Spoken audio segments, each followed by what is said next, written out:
Washington, D.C., 1930. The meeting lasted 40 minutes and changed American history. Elmer Eyre, chief of the Internal Revenue Service's Intelligence Unit, sat across from a man named Frank Wilson and explained a problem that had baffled the most powerful law enforcement agencies in the country for nearly a decade. Al Capone, bootlegger murderer, the man who had turned Chicago into his personal empire, was untouchable. The FBI couldn't touch him. The Chicago police couldn't touch him. Gang rivals had tried and failed. The man seemed to exist in a permanent state of legal invincibility, protected by money, by corruption, by lawyers who were better than prosecutors, and by the simple fact that he was careful never to sign anything, own anything, or appear on any official document connected to his criminal enterprise. I need you to find a way. Eyre told Wilson, not through the violence, not through the bootlegging, through the money. Wilson looked at him across the desk. He was 38 years old, medium height, mild-mannered, with unremarkable features that people tended to forget the moment they stopped looking at him.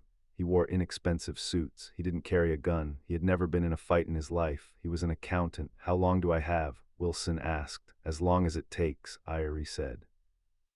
"But we need a case that sticks, something airtight, something no lawyer in America can dismantle." Wilson nodded slowly. "I'll need access to everything, bank records, business records, anything connected to Capone's organization. You'll have it, and I'll need to go to Chicago." Eyre looked at him. "You understand what that means?"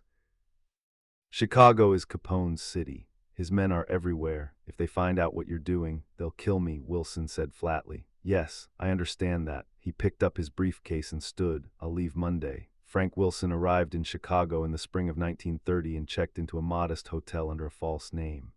He was traveling as a routine IRS auditor, investigating tax compliance among Chicago businesses, a boring cover story for boring work. Nobody paid much attention to accountants. That was the first advantage. The second advantage was patience. Wilson had an almost pathological ability to sit still and work, to focus on columns of numbers for 16 hours at a stretch without losing concentration, to find meaning in discrepancies that other investigators had glanced at and dismissed. He'd been doing this his entire career, working financial cases, following money through the labyrinthine systems criminals built to hide it. He'd never worked a case this big. No one had. His first task was simply understanding the scale of what he was dealing with.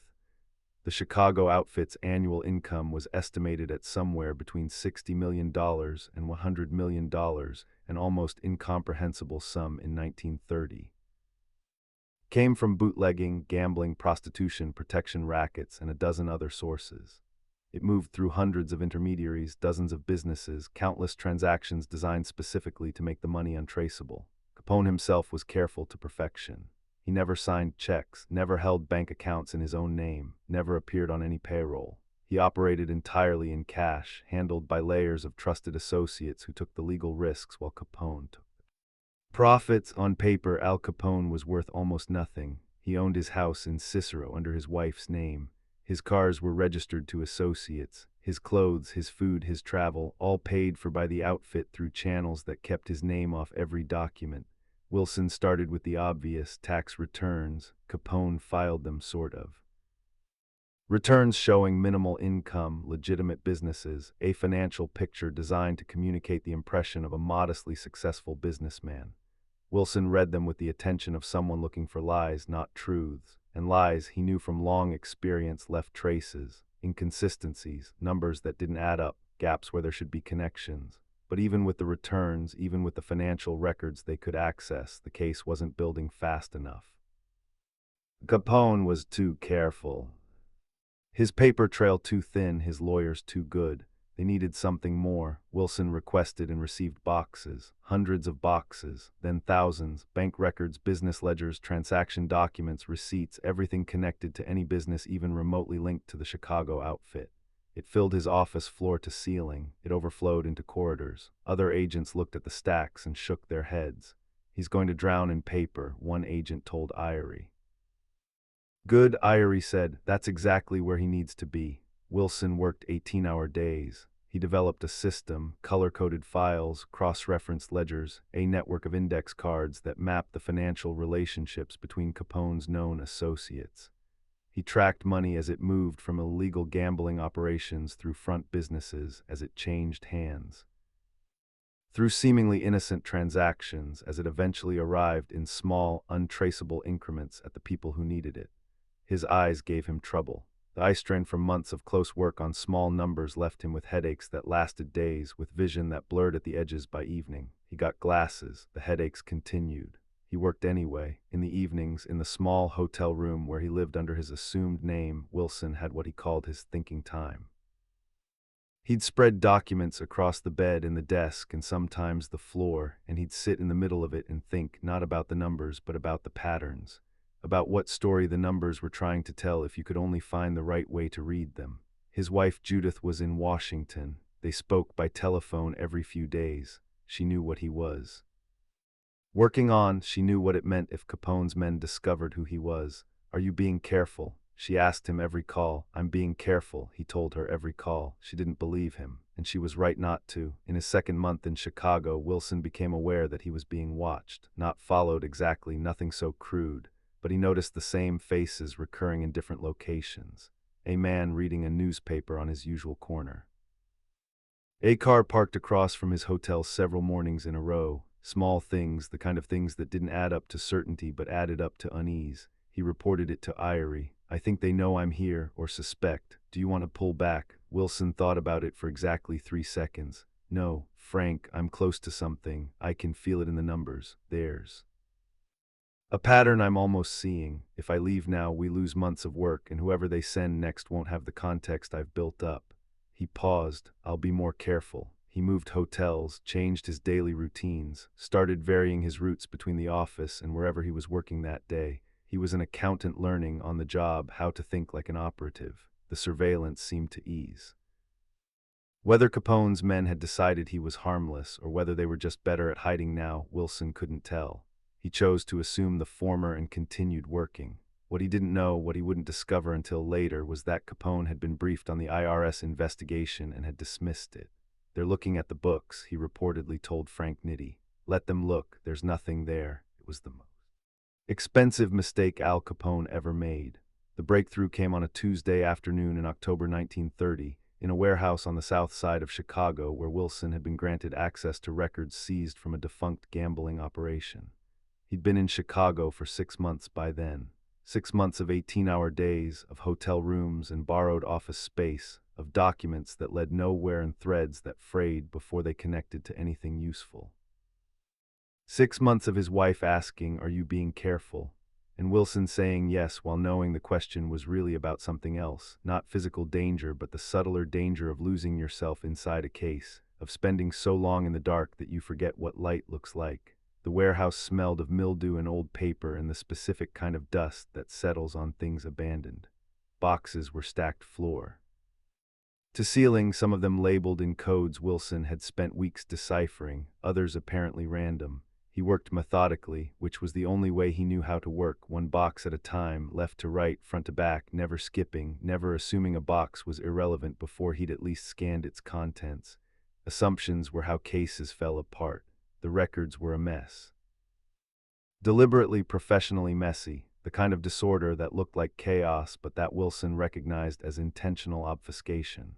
Someone had taken great care to make these documents difficult to read, difficult to connect, difficult to use. They'd mixed legitimate business records with illegitimate ones, created false cross-references, introduced errors that seemed random but were actually designed to derail exactly the kind of analysis Wilson was conducting. Wilson had seen this before on smaller cases, but never executed at this scale with this sophistication. Whoever had designed Capone's financial structure had been genuinely brilliant, a criminal mastermind working in numbers instead of guns, building a fortress of confusion around the money. Wilson worked through them anyway, slowly, carefully, one page at a time. He developed over months an almost meditative quality to this work, the ability to process pages without urgency, to let patterns emerge rather than force them, to trust that if the information was there, patience would eventually reveal it. On page 47 of a ledger that appeared to document the financial activities of a legitimate laundry business, he found it, a single line. A cash payment of $2,500, dated March 1926, with initials he recognized from other documents he'd processed weeks earlier in a completely different location. A.C. Al Capone. Wilson set down his pencil. He didn't move for almost a minute, just staring at that line, making sure he was seeing what he thought he was seeing. The handwriting was clear, the initials unambiguous, the amount small enough to be overlooked in a ledger of hundreds of entries, large enough to be meaningful in the context of what he was building. It was almost nothing, a tiny thread in an enormous tapestry. But Wilson had been looking for almost nothing for months because he understood something fundamental about financial investigations. Everything starts with one thread, one discrepancy, one number that shouldn't be there, connecting something that shouldn't be connected. He stared at that line for a long time. Then he pulled out his index card system, the physical system he'd built by hand, thousands of cards cross-referencing names and amounts and dates and businesses, and started looking for every other instance of A.C. in every other document he'd processed. It took 3 hours. When he was done, he had 23 cards spread across the warehouse floor, each one representing a separate transaction, a separate instance of those two initials appearing in financial records that had no business connecting to the man who controlled Chicago. Small amounts spread across years, across different businesses, across different apparent transactions, each one individually meaningless. Together, if you had the patience to look at all 23 simultaneously, if you had the index card system that allowed you to see the whole map at once, they formed a pattern. A ghost of a pattern, barely visible, like a face in shadows that resolves into clarity only if you hold your focus without blinking. Capone had received payments, not often, not in large amounts, he was too careful for that, but he had received them, and that meant he had income, and income meant taxes owed, and taxes not paid meant tax evasion. Wilson sat back in his chair in that dusty warehouse and allowed himself something he almost never permitted during a case, a moment of pure satisfaction.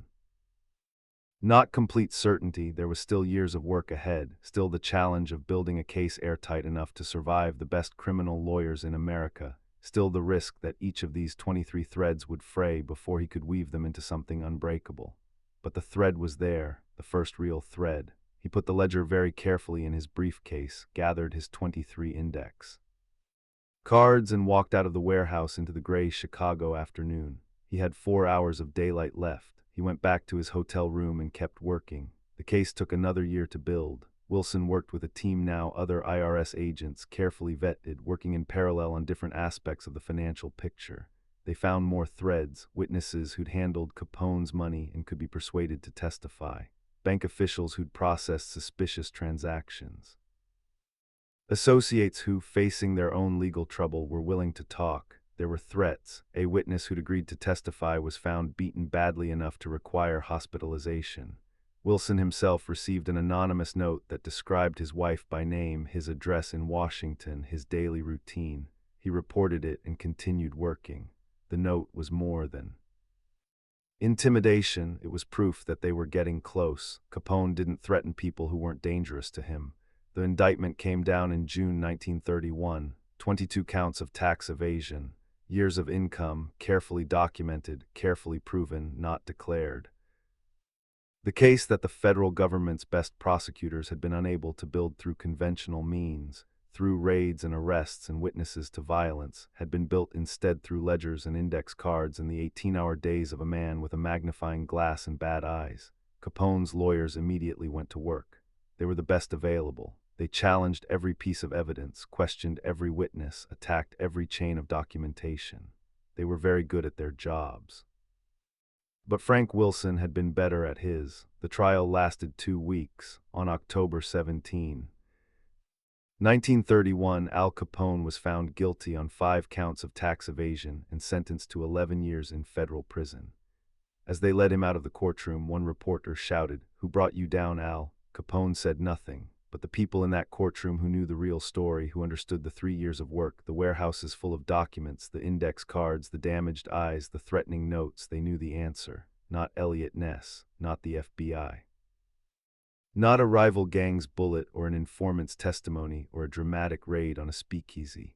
A quiet man with a magnifying glass, working alone in a hotel room, following numbers through the dark until they led him somewhere light. Frank Wilson returned to Washington and filed his final report. Eyre read it and recommended him for commendation. Wilson accepted the commendation, went home to his wife, and ate dinner at his own table for the first time in nearly 2 years. "Is it over?" Judith asked. "Capone's going to prison," Wilson said. "So yes, that part's over. And the threats, the surveillance." Wilson looked at his hands, the hands that had turned page after page after page for 3 years, that had felt their way through millions of documents searching for one true thing. "There'll be other cases," he said. "Other threats. That's the job." Judith looked at him for a long moment. Was it worth it? Wilson considered the question seriously, the way he considered all questions. 11 years, he said finally. That's what he got, 11 years and the fall of the most powerful criminal organization in American history. Not from violence, from arithmetic. He picked up his fork. Yes, it was worth it. He never became famous. Eliot Ness, with his dramatic raids and his untouchables, became a legend, television series, books, movies. Frank Wilson remained what he'd always been, an accountant, a man who worked in numbers, whose victories were quiet, whose weapons were patience and precision, and the willingness to sit alone in a room full of paper until the paper told him what he needed to know. He went on to other cases, other investigations. He became, eventually, the head of the Secret Service. He protected presidents. He built a career of steady, unflashy competence that earned him respect in every room he entered without ever earning him the kind of fame that Ness and Capone shared. He died in 1970 at the age of 78, having outlived Al Capone by 23 years. His obituary mentioned the Capone case, just briefly in the third paragraph, as one accomplishment among many, which was, when you thought about it, exactly right. Some men topple empires with guns and glory. Some men do it with a magnifying glass, 18-hour days, and the quiet certainty that the truth is always somewhere in the numbers if you're willing to look long enough. Frank Wilson was the second kind, and in the end, that was the kind that mattered.